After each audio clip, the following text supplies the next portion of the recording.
ನಮಸ್ತೆ. ಇವತ್ತು ಮಕ್ಕಳಿಗೆ ಮತ್ತು ದೊಡ್ಡವ್ರಿಗೆ ಇಬ್ಬರಿಗೂ ಉಪಯೋಗ ಆಗುತ್ತೆ. ಇದು ಕಾನ್ಸಂಟ್ರೇಷನ್ ಜಾಸ್ತಿ ಮಾಡೋದಕ್ಕೆ. ಅಂದರೆ ನಾವು ಓದೋವಂಥ ಟೈಮಲ್ಲಿ ಏನಾದರೂ ಕಲ್ತ್ಕೊಳ್ಳೋವಂಥ ಟೈಮಲ್ಲಿ ನಮಗೆ ನೆನಪಿನ ಶಕ್ತಿ ಇರೋದಿಲ್ಲ. ಅಂದರೆ ಅವ್ರಿಗೆ ಕಾನ್ಸಂಟ್ರೇಷನ್ ಬೇರೆ ಎಲ್ಲಾದರೂ ಹೋಗ್ತಾ ಇರುತ್ತೆ, ಇಲ್ಲಿ ಓದ್ತಾ ಇರ್ತಾರೆ ಬಟ್ ಎಲ್ಲಿನೋ ಆಗ್ತಾ ಇರುತ್ತೆ. ಅಂಥವರಿಗೆ ಕಾನ್ಸಂಟ್ರೇಷನ್ ಆಗಿ ಓದ್ಕೊಬೇಕು ಅನ್ನೋವಂಥ ಟೈಮಲ್ಲಿ ಅವರು ಫಸ್ಟು ನಿಮ್ಮ ಎಡಗೈಯಲ್ಲಿ ಕಿರುಬೆರಳಿಗೆ ಸ್ಕೈ ಬ್ಲೂ ಕಲರ್ ಹಾಕ್ಕೋಬೇಕು. ಮತ್ತು ಪಿಂಕ್ ನಮ್ಮ ಎರಡೂ ಮಿಡಲ್ ಫಿಂಗರ್ಸ್ಗೆ ಪಿಂಕ್ ಕಲರನ್ನ ಹಾಕ್ಕೊಬೇಕು.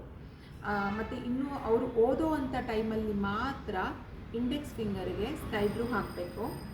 ಅದನ್ನು ಓದು ಮುಗಿದಾದಮೇಲೆ ಅದನ್ನು ಅಳಿಸ್ಬೇಕು. ಓನ್ಲಿ ಇಂಡೆಕ್ಸ್ ಫಿಂಗರ್ದು ಮಿಕ್ಕಿದ್ದು ಅದನ್ನು ಓದಿರೋದು ಎಲ್ಲ ನೆನಪಿರಬೇಕು.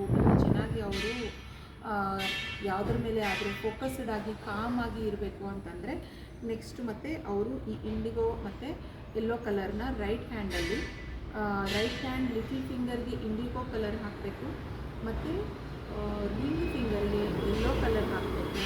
ಮಿಡಲ್ ಫಿಂಗರ್ಗೆ ಆಲ್ರೆಡಿ ಹೇಳಿದ್ದೀನಿ ಪಿಂಕ್ ಕಲರು. ಸೊ ಎರಡೂ ಕೈಯಲ್ಲಿ ಈ ಥರ ಕಲರ್ಸನ್ನು ಹಾಕಬೇಕು. Thank you.